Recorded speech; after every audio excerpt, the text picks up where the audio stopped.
you are about to listen to is me, Pastor Michael Bowman, as I think out loud about and try to apply the scripture to anything and everything that comes to mind. This usually happens in my car, so jump in and let's talk. And we are back. It's been a while since I've actually recorded this.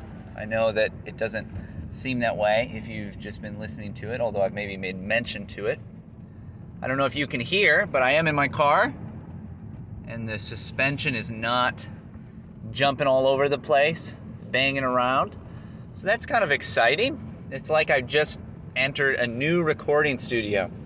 So here I am in my new recording studio, ready to start the year. And I thought, why not start this year talking about conspiracy theories? And I'm not going to talk about specific conspiracy theories. Obviously, that is not necessarily the kind of thing I want to spend this time doing. Although, maybe at some point I'll bring up more specific things because I do think they can be inherently interesting. But I want to talk about what the real problem of conspiracy theories is. Where the problem lies with most conspiracy theories. I don't think that most conspiracy theories have the problem of connecting dots, or a better way to put that, I don't think that it is a problem that conspiracy theorists connect dots. Everybody does that, right? Everybody's trying to do that all the time. This is just what we do as people. We're trying to put things together into one coherent structure so that we can understand the world. We're trying to make the world understandable by figuring some of this stuff out, by connecting different events and timelines and incidents. That's not the problem with conspiracy theories. The problem with conspiracy theories is, I think, threefold. First is obviously the kind of dots that are connected. There are things that are connected that may have no relation to each other, and a line is just drawn between them as if they did have a relationship to each other. And so it's the kind of dots that are connected. And the reason for that, and a bigger problem, I think, is what it is that is guiding the connecting of those dots. What is it that is guiding the conspiracy theory?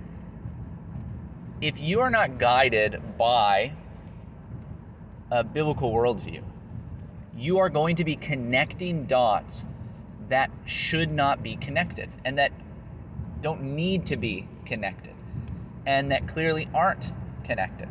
Simply because you will have a need to, because you're trying to construct a worldview, construct a meta-narrative out of what you have in front of you. Instead of having a meta-narrative that is given to you, revealed to you from God, and then constructing how you view everything else in light of that. It's a very different process. You're building from the ground up in a conspiracy theory.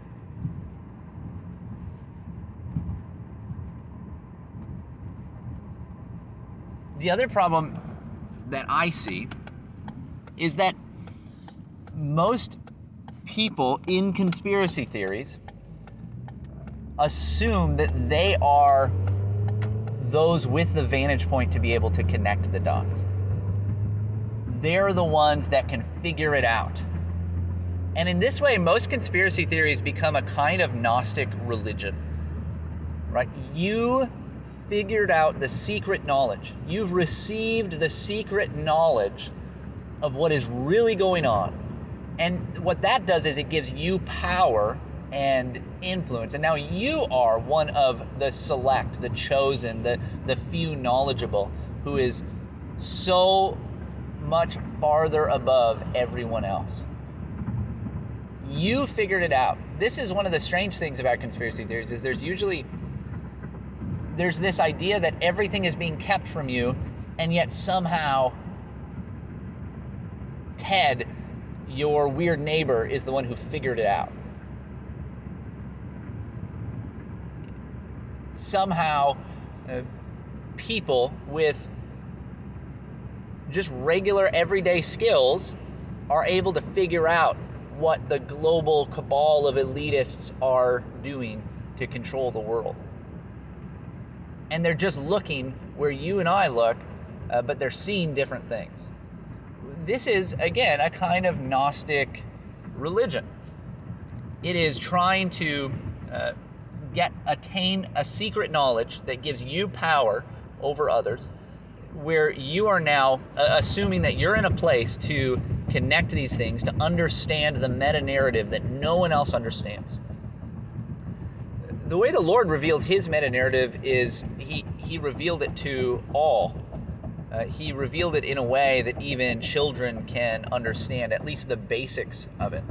It's not something that is intensely complicated, at least not at its core. Obviously, there are elements to the biblical worldview that take lifetimes to figure out and learn from, that really take generations and generations and millennia even to develop. But all of it is ultimately coming from the revelation of God. Conspiracy theorists believe themselves to be the ones who understand, who know, unlike, the normies, unlike those regular people who don't have a clue what's going on. And so these are the problems, I think, with conspiracy theories.